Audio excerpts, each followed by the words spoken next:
নমস্কার। আজকে আলোচনা করতে চলেছি তক্ষ কালসর্পযোগ। এর আগে আমি ৬ টা কালসর্পযোগ আলোচনা করেছি। কি, কি সেই ৬ টা? যেটা হচ্ছে অনন্ত, ১ম হচ্ছে অনন্ত, ২ নম্বর হচ্ছে গুলিক বা কুলিকা কালসর্পযোগ, ৩ নম্বর হচ্ছে বাসুকী কালসর্পযোগ, ৪ নম্বর হচ্ছে শঙ্খপাল কালসর্পযোগ, ৫ নম্বর হচ্ছে পদ্ম কালসর্পযোগ। আজকে আলোচনা পদ্মের পরে হচ্ছে ৬ নম্বর তোমার কি মহাপদ্ম বা যেটা শঙ্খপদ্ম। আজকে আলোচনা করছি তক্ষ কালসর্পযোগ। এই তক্ষ কথাটা শুনে একটু ভয় লাগছে। কারণ প্রথম বলি যে তক্ষ হচ্ছে পরীক্ষিতকে দংশন করেছিল।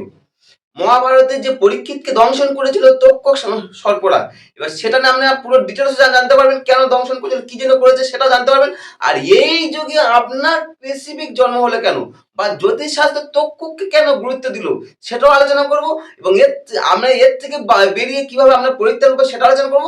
আর এই যে যোগটা যে জন্ম হলো এর ফলে আপনি কি ফল পাচ্ছেন, এই যুগে জন্ম হলে আপনার তো একটা স্পেসিফিক তো ফল পাচ্ছেন, কে সেই ফল পাচ্ছেন সেটাও আলোচনা করবো। তাই ভিডিওটা দেখো, দেখলে 100% আমি বলছি আপনি উপকৃত হবেন, 100% বলছি। কারণ এটা রাশিচক্রে সপ্তমতম কাল সর্পযোগ, রাশিচক্রে সপ্তমতম কাল সর্পযোগ।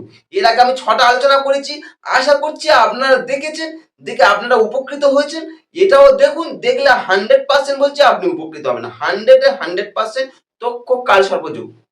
তাই অনুরোধ করছি পুরো ভিডিও দেখো, দেখলে আপনারা উপকৃত হচ্ছেন।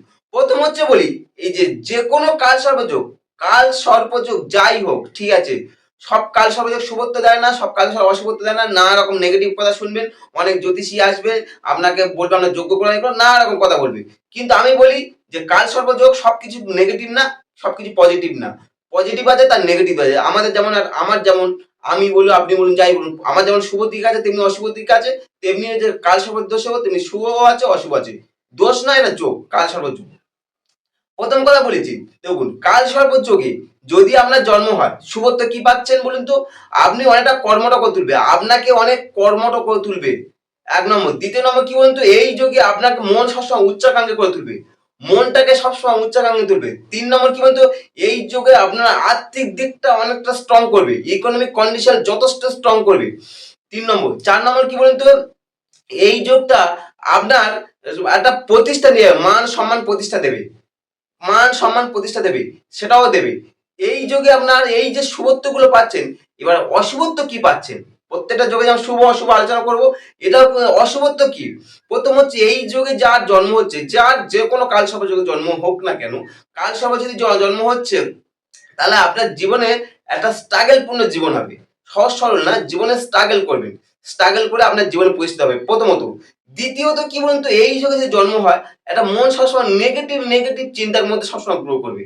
দ্বিতীয় নম্বর, এটা আপনার ছকে যদি থাকে অবশ্যই দেখতে পারেন, ঠিক আছে, আমি একটা ছক অ্যানালাইজ করবো অবশ্যই। তাহলে আপনার মন সবসময় নেগেটিভ চিন্তার মধ্যে গ্রো করবে, এটা হচ্ছে দ্বিতীয় নম্বর ফল পাচ্ছেন। তৃতীয় নম্বর কি, এই যুগে জন্ম হলে দাম্পত্য জীবন শুভ হবে না, দাম্পত্য জীবন কলহ হবে, দাম্পত্য জীবনের মানে কি নেগেটিভ সবসময় তৈরি হবে। ৩ নম্বর। ৪ নম্বর কি বলুন, এই যুগে জন্ম হলে আপনার মন সবসময় নেগেটিভ চিন্তা ভাবনা থাকছে, সেই সঙ্গে সঙ্গে কি বলুন তো, আপনার একটা একাকিত্ব ভোগ করতে পারেন, লোনলিনেস, যেটা বলা হয় যে লোনলিনেস ভোগ করতে পারেন, একাকিত্ব করতে পারেন। অনেক সময় এই যুগে যদি জন্ম হয় পঞ্চমে কি, আমরা সঠিক ডিসিশন নিতে পারবেন না, সঠিক কোনো ডিসিশন নিতে পারবেন না এই যুগে জন্ম হলে। এই যুগে জন্ম হলে আপনার গচ্ছিত সম্পূর্ণ চুরি হতে পারে, সপ্তমত, যে আপনার গচ্ছিত সম্পদ চুরি হতে পারে। এই যুগে জন্ম হলে আপনার সন্তান না হওয়ার সম্ভাবনা একটা প্রবল তৈরি হতে পারে, সন্তান না হওয়ার প্রবল। কিন্তু আমি বলি, যেহেতু কাল সর্প যোগ তো ১২টা যেটা বলবো আমরা ক্লাসিফিকেশন করলে আমরা 12 ভাবে মানে কি, মানে ১২ রকম ভাবে ভাগ করা যায়। তা সব কাল সর্প একই রকম ফল দেয় না, এটা হচ্ছে জেনারেল প্রেডিকশন। মানে সেখানে আপনার কোনো যোগ, কোনো যদি জ্যোতিষ আসেন আপনার যদি দেখান সঙ্গে বলে আপনার কাল সর্প যোগ আপনার এই ফল ঘটবে, মানে এইগুলো ঘটবে। কিন্তু সব ক্ষেত্রে একই ফল দেবে না, আপনার ফল চেঞ্জ হবে। কারণ আপনার রাশিচক্রে কোন কাল সর্পযোগটা পেয়েছেন, আপনি স্পেসিফিক আপনার যদি জন্মছক যারা দেখছেন, আপনার কোন কাল সর্পযোগে জন্ম হচ্ছে সেটা দেখুন, দেখলে বুঝতে পারবেন যে আমার এই যোগে জন্ম, তাহলে আমি এই ফল পাবো, এইগুলো পাচ্ছি আমি, আমি বাকিগুলো পাবো না, বাকিগুলো আমার পাওয়ার কোনো যোগ্য নয়, ঠিক আছে, বা আমার দোষ না, বা আমার যোগে নেই। তাহলে কি কি পাবেন সেটাও আলোচনা করবো। আজকে তো আলোচনা করছি যে তক্ষ কাল সর্পযোগ, এই তক্ষ কাল সর্পযোগ আমরা জ্যোতিষ শাস্ত্রে কেন এত গুরুত্ব দেওয়া হলো এবং জ্যোতিষ শাস্ত্রে কেন এইটাকে এত বেশি প্রায়োরিটি পেল। প্রথম বলছি, রাশিচক্রে যদি সপ্তমে রাহু লগ্নে কেতু, সপ্তমে রাহু লগ্নে কেতু, তার হচ্ছে এই তক্ষ কাল সর্পযোগে জন্ম হয়। তার জন্মটা হচ্ছে তক্ষ কাল সর্পযোগে জন্ম। সপ্তমে রাহু লগ্নে, একটা ছক দিয়েছি, ছকটা অ্যানালাইজ করবো। 25/3/1985, এই যে 25/3/1985 অ্যানালাইজ করি, যে সন্ধ্যা 9টার সময় জন্ম, উত্তর 24 পরগনায় জন্ম। এটা এই ব্যক্তির জন্ম হচ্ছে উত্তর 24 পরগনায়। লগ্নে কেতু, সপ্তমে রাহু, সপ্তমে চন্দ্র মঙ্গল, বুধ শুক্র রবি। এই বুধ শুক্র রবি ষষ্ঠে আছে, ঠিক আছে। লগ্নে সাপেক্ষে ষষ্ঠে, শনি ধনস্থানে আছে, বৃহস্পতি আছে চতুর্থে। 1 2 3 4, চতুর্থে বৃহস্পতি, ষষ্ঠে বুধ শুক্র রবি, আর সপ্তমে আছে রাহু চন্দ্র মঙ্গল, লগ্নে কেতু।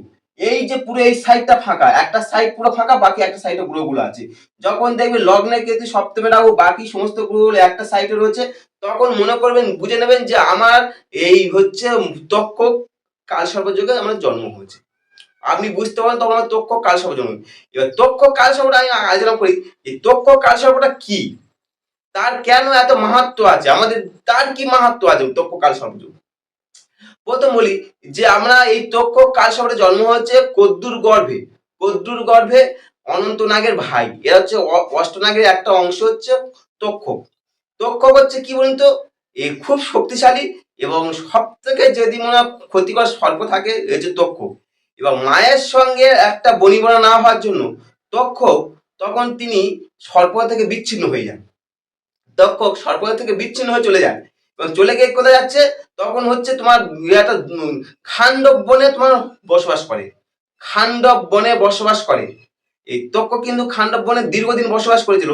পরবর্তীকালে রাজা যখন অর্জুন অর্জুন তখন তার মহাভারত, তার তখন কোনো গ্রাম না পাওয়ার জন্য, তখন তার বসবাস করার জন্য তখন ওই খান্ডব বনে যান, এবং খান্ডব বনটাকে তার জঙ্গল পরিষ্কার করে শুরু করে, এবং খান্ডব বনটাকে পুড়িয়ে দেওয়ার চেষ্টা করে।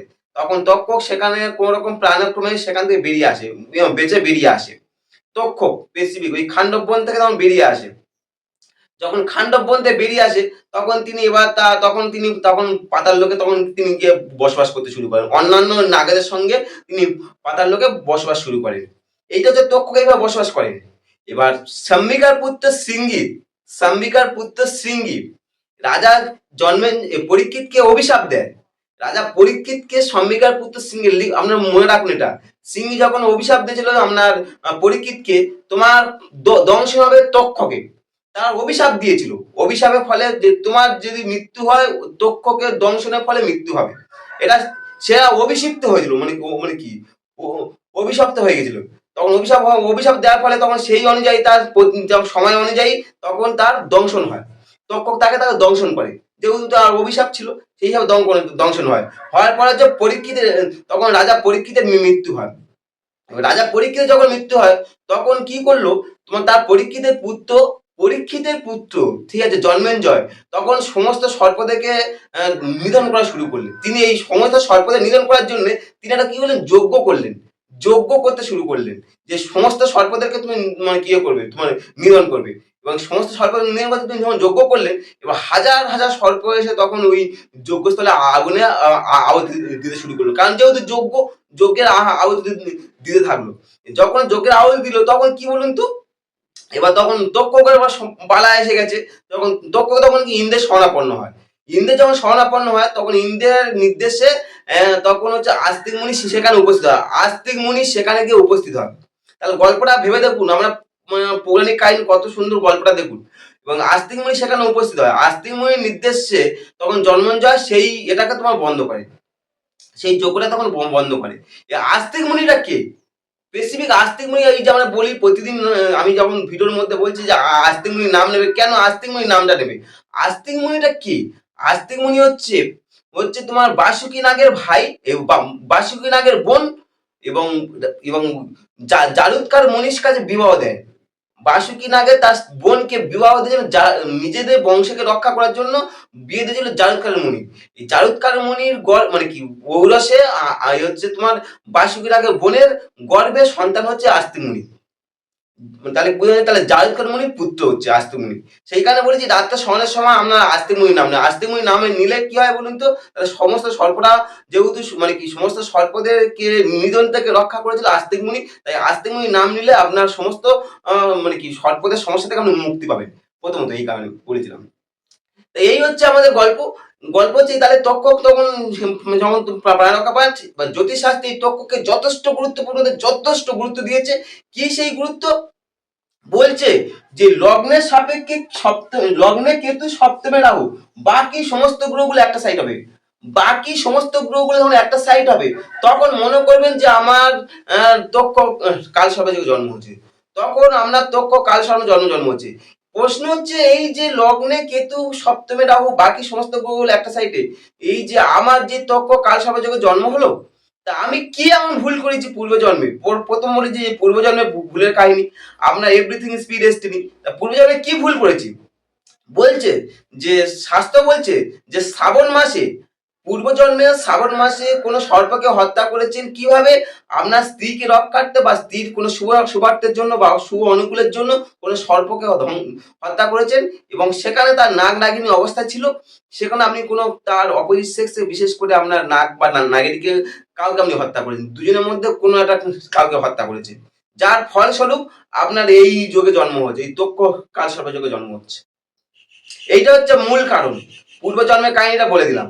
তার প্রশ্ন আমার হচ্ছে এই যে আমি যে জন্মগ্রহণ করলাম তক্ষ কাল সর্প যোগে, তা আমার এর থেকে কি পরিত্রাণ পাওয়ার উপায় কি? বলছে সেটা তো পরিত্রাণ পাবো কিভাবে সেটা আলোচনা করবো, এবং এর ফল কি পাচ্ছি, আমি এই যে যোগে জন্ম হলো আমার কি ফল পাচ্ছে আমার জীবনে, প্রশ্ন তো থাকছে। বলছে কি এই যুগে জন্ম হলে সে একটু অলস প্রকৃতির হয়, জাতক হোক জাতিকা হোক যেই হোক অলস প্রকৃতির হয় প্রথমত, এবং কম খেটে বেশি ইনকাম করার মানসিকতা সব থেকে এদের বেশি লোক দেখা যায়। এদের মানসিকতা এরকম থাকে যে আমি কম খাটবো, কম পরিশ্রম করবো, বেশি ইনকাম করবো, মানসিকতা। এর জন্য কি হয়, যখন কম খাটবো বেশি ইনকাম করবো, তার ফলে কি হয়, সে একটা জুয়া খেলার প্রতি একটা অ্যাডিকশন তৈরি হয়, সাতটা খেলার প্রতি একটা অ্যাডিকশন তৈরি হয়, সবসময় যে লটারি কাটবো সেই মানসিকতা তৈরি হয়, যে কম খাটবো বেশি ইনকাম করবো, এই যে মানসিকতা সব থেকে বেশি তৈরি হয় এই কালসর্পের যোগে জন্ম হলে স্পেসিফিক। আর এই কালসর্পের যোগে জন্ম হলে সব থেকে নেগেটিভ যদি সমস্যা হয়, সব থেকে নেগেটিভ সেটা কি বলেন, দাম্পত্য জীবন। তার দাম্পত্য জীবন শুভ হয় না। এই ব্যক্তিটা আমার পরিচিত ঠিকই, এ আমার কাস্টমার ক্লায়েন্ট, আমি যেহেতু জন্মছকটা দেখেছি তার, তা সেইখানে বিচার করলাম, এর দাম্পত্য জীবন একদম খারাপ, এর বিবাহিত জীবন খুব খারাপ, মানে এর কোনো বিবাহিত জীবন সুখদায়ক হয়নি। বিয়ে করেছেন আপনার, মানে কি প্রেম করে বিয়ে করেছেন, তার সত্ত্বেও সুখ পায়নি, দুজনের মধ্যে বনিবনা চলছে এরকম, এবং দুজনের অবস্থা খুবই খারাপ। হ্যাঁ, মানে এরকম পরিস্থিতির মধ্যে হয়েছে। দাম্পত্য জীবনে সুখের হয় না, এবং সুখ নয়, দাম্পত্য আপনি কোনো সুখ পাবেন না, এটা হচ্ছে আপনার সব থেকে মেন মানে গুরুত্বপূর্ণ বিষয়, যে দাম্পত্য সুখ পাবেন না। বিবাহ করবেন সবকিছু দাম্পত্য সুখ পাবেন, সব রকম নানা রকম যে গন্ডগোল আপনার জীবনে বিশৃঙ্খলা সে উপস্থিত হতে পারে, নানা রকম গন্ডগোল কোথা থেকে বুঝতে হবে আপনি বুঝতে পারবেন না, এবং আপনার কোন বিশৃঙ্খলা পরিস্থিতির মধ্যে আপনার বিবাহ হতে পারে, বিশৃঙ্খলা পরিস্থিতির মধ্যে বিবাহ হতে পারে, এবং আপনার কোনো নিজ স্কুল বা গুপ্তভাবে বিবাহ হওয়ার একটা প্রবল সম্ভাবনা তৈরি হতে পারে, গুপ্তভাবে বা নিজ স্কুলে বিবাহ হওয়ার সম্ভাবনা তৈরি, আপনি হয়তো হায়ার কোনো পজিশনে আছেন, আপনার থেকে লো লেভেলে পজিশন বিয়ে হতে পারে, এবং জীবনের নানা রকম বাধা বিঘ্ন এসে আপনার উপস্থিত হতে পারে, যা নানা রকম কোথা থেকে বাধা আসবে আপনি ভাবতে পারবেন না, কোনো বাধা এসে উপস্থিত হতে পারে। আর আপনার মন সবসময় একটা উদ্বিগ্ন চিত্ত হবে, টেনশনগ্রস্ত, কেমন যেন মনের মধ্যে একটা উদ্বিগ্ন মনে থাকবে। এটা হচ্ছে এই যুগের মেন কর্মফল, এই যে আমি সপ্তম যেটা আমরা তক্ষ কালসর্প যোগ আলোচনা করলাম, এই যুগের এই ফলটা পাচ্ছেন। প্রশ্ন হচ্ছে এই তক্ষ কালসর্প যোগে জন্ম হলে আপনি কিভাবে এর থেকে উদ্ধার হবেন, বেঁচে থাকবেন? কোনো হঠাৎ করে একজনকে যজ্ঞ করে দিল, কোনো একটা মন্ত্র করে দিল বা কিছু একটা দিয়ে দিল হলো না, ওর কোনো ফল পাবেন না। এর থেকে মুক্তি পাওয়ার মূলত কারণ হচ্ছে আপনার আস্তিক মুনি। কন্টিনিউয়াসলি যদি আস্তিক মুনির নাম নেয়, কন্টিনিউয়াসলি প্রতিদিন, ঠিক আছে, রাতে শয়ন সময় 10 বার করে আপনি মন্ত্র জপ করুন, আস্তিক মুনি তাহলে আপনি শুভ ফল পাবেন। কারণ কি, আস্তিক মুনি একমাত্র কাল সর্পকে তক্ষককে বাঁচিয়েছিলেন, তক্ষককে বাঁচিয়েছিলেন আস্তিক মুনি। তাহলে যে যাকে বাঁচিয়েছে সেই হিসাবে আপনি যদি আস্তিক মুনির নাম নেন তাহলে শুভ ফল পাবেন, 100% আপনি শুভ ফল পাবেন আস্তিক মুনি।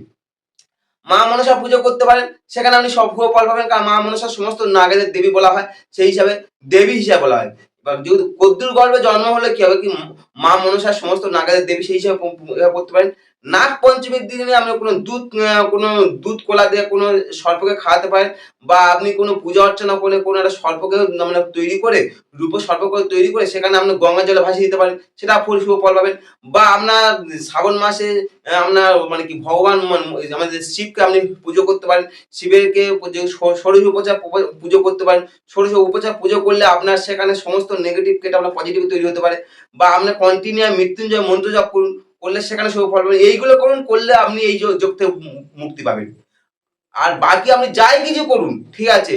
ওই কেউ যদি বলে যে একটা আপনার শালু কাপড় নিন, একটা সেখানে দুটো দেখবেন অনেক তান্ত্রিক বলছে এটা, একটা শালু কাপড় নিন, একটা আহ, তিনখানা হলুদ নিন, বা একটা আপনার বিড়ালের লোম নিন, নিয়ে বেঁধে আপনার নর্থ ইস্ট করে আপনার ঘরে ঝুলিয়ে দিন, দিলে আপনার যোগ কেটে যাবে। এইগুলো কোনো সাইন্টিফিক ব্যাখ্যা নেই, কোনো সাইন্টিফিক ব্যাখ্যা নেই। আমি যেটা বললাম এটা করতে পারেন, আপনার উপকার হবে, 100% উপকৃত পাবেন। তাই ভিডিওটা যেমন দেখছেন তাদের অসংখ্য যেমন ধন্যবাদ জানাই। পরবর্তী যে আমার যে যোগগুলো আছে সবগুলো দেখুন, দেখলে আপনারা উপকৃত হবেন। আর যদি ভালো লাগে একটা সাবস্ক্রাইব করতে পারেন। নমস্কার।